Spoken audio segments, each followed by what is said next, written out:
WTTW, in association with Marshall Field and Company, presents The Storyteller.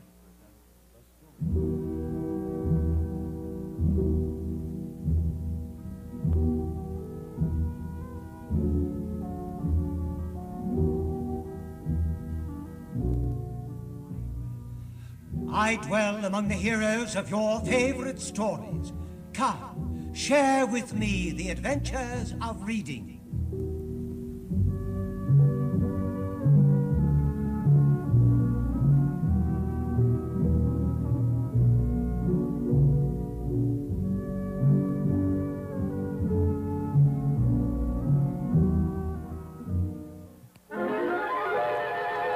Hello, my friends. Welcome once more to the bookshelves of the Storyteller.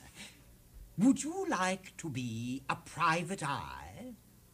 You know what a private eye is? A detective. Well, then listen to the story of some boys who wanted to be private eyes.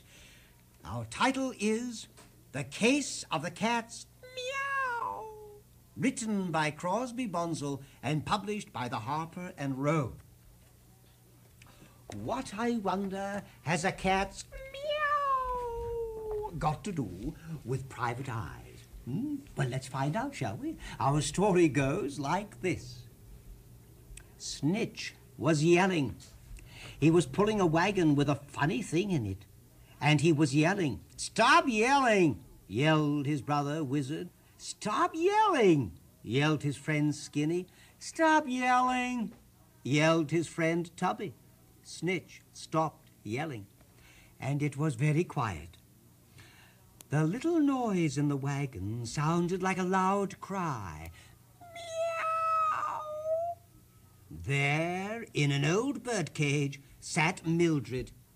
Mildred was Snitch's cat. "I'm keeping her safe," Snitch said. "Somebody might steal her." "Who wants old Mildred?" Tubby said. "She's dumb." "She's no fun," Skinny said. "She makes too much noise," Wizard said. "She's nice," Snitch yelled. "I love Mildred." "Nobody is going to steal Mildred," Wizard said. "We are private eyes. We have our own clubhouse. We have a sign on the door. Nobody will steal anything. Take my word for it." "We can catch anybody now," Tubby said. "We have an alarm."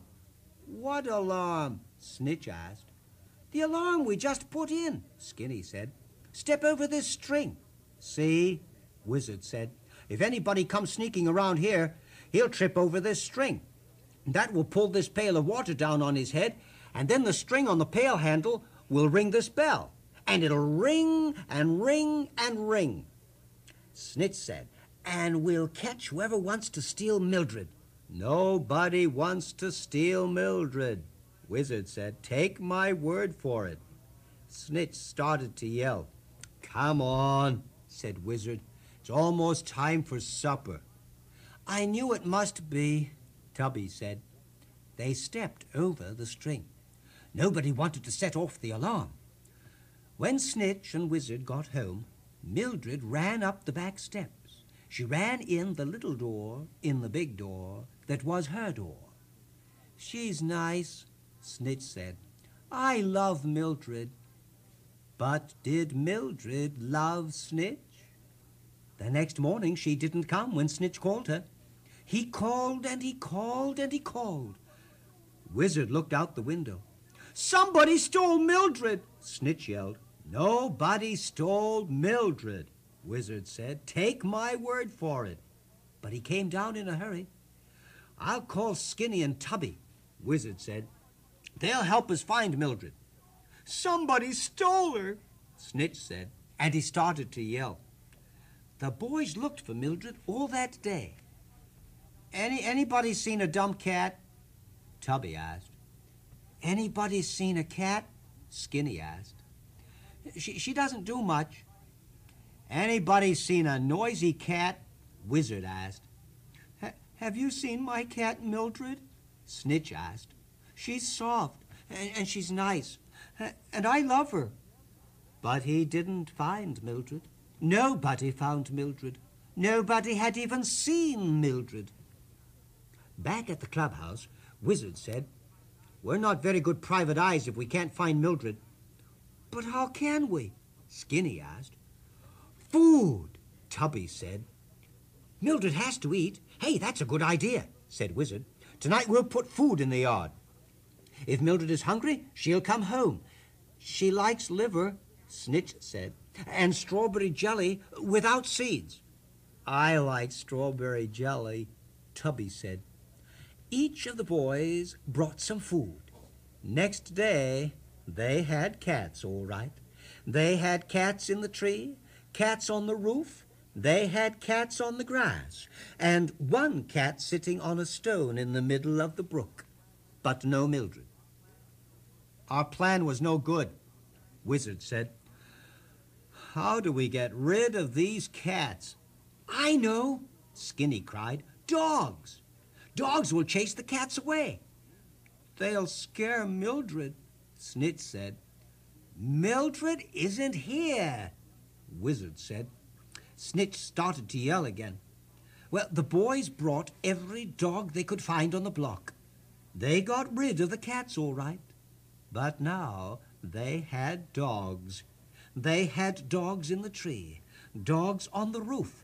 They had dogs on the grass, and one dog sitting on a stone in the middle of the brook. And it took the rest of the day to take the dogs home. After supper, Wizard called a meeting. "We have to keep our eyes open day and night," he said. "Let's ask if we can sleep in the yard tonight." They went to bed even before their bedtime. They liked being outdoors. It was warm, and the sky was full of stars. And soon each of them was sound asleep. And that was when the alarm went off. The bell rang and rang. Wizard was up first, then Skinny. Tubby got stuck in his sleeping bag, so he took it with him. Wizard turned on his flashlight. There was Snitch. I heard someone stealing Mildred," he said. "You can't steal a cat who's not here," Wizard yelled. But they all went into the house for the rest of the night. And next day, Snitch told them something. "Last night, I put food in Mildred's dish, and now it's gone." Wizard was mad because he hadn't thought of Mildred's dish. But he had a plan. That night, he put Mildred's dish on a cookie tin filled with flour. Whoever's eating the food will have to walk over the flour, and the white feet will leave a trail that we can follow. Next morning, the food was gone. But there were clear white paw prints going down the steps, and then the paw prints stopped. "Oh, shucks," Tubby cried. "The flour didn't last long enough." And Snitch started to yell. "What'll we do now?" Skinny asked. "Try again tonight," Wizard said. "And we'll lock Mildred's door." "Why?" asked Tubby. "That cat is so noisy," Wizard said. "She'll cry if she can't get in." "And we'll hear her," Tubby said, "and the case will be solved." "Then we'll be private ears," Skinny said. That night, the boys met on the porch. "Now let's keep our eyes open," Wizard said. And they went to bed early. But the night was warm, the sky was full of stars, and soon they were sound asleep. "Meow!" "What was that?" Tubby whispered. "Oh, just an old cat," Snitch said, and he started to go back to sleep. "A cat!" he shouted. "It's Mildred! She's found!" Wizard turned on his flashlight. And it was Mildred, all right, but she was going away. "Meow," she said as she left. "Follow that cat," Wizard yelled, and down the steps they ran, over the grass, up to the clubhouse. Mildred was one jump ahead of them. One more jump took her over the string. The string that was part of the alarm. "Some alarm," Wizard said. "It sure doesn't catch cats." Each boy stepped over the string. Mildred jumped into the basket in the corner. "Where's Mildred?" cried Snitch. "I brought her supper."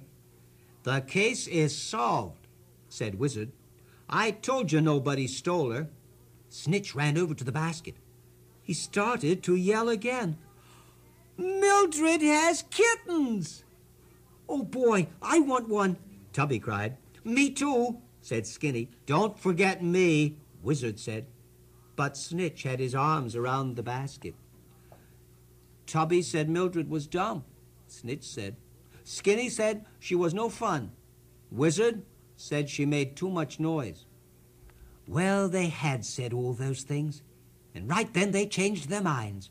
Mildred was nice. They loved her, and so they waited for the kittens to grow old enough to leave their mother.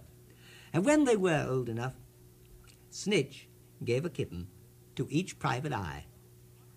This is one case I'm glad we solved, Skinny said.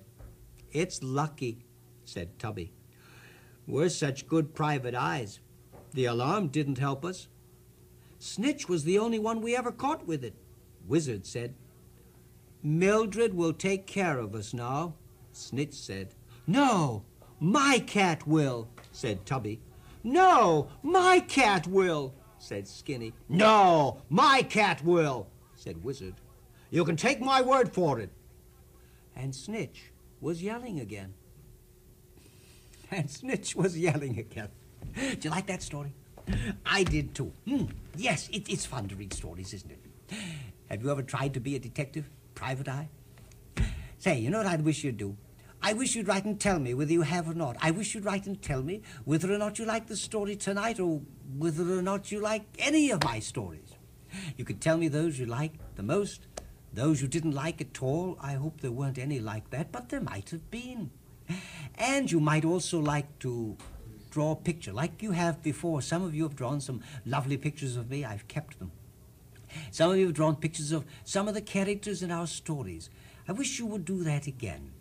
Because you see, well, my friends have taken another picture of me. And I'd like to send that so that you could add it to your collection that you have of the Storyteller. And then we could share our feelings about books, why you like stories, which ones you like. And I find out that way whether or not you like them. So when you write to me, write to The Storyteller. Be sure and address it to The Storyteller, Channel 11, WTTW, Box 1100, Chicago, Illinois, 60690. Once again, The Storyteller, WTTW, Channel 11, Box 1100, Chicago, Illinois, 60690. Right. And then, I think that's all the time we have. We'll talk again some more about all this, won't we? And now, my friends, until we meet again, may your hours be filled with the adventures of reading.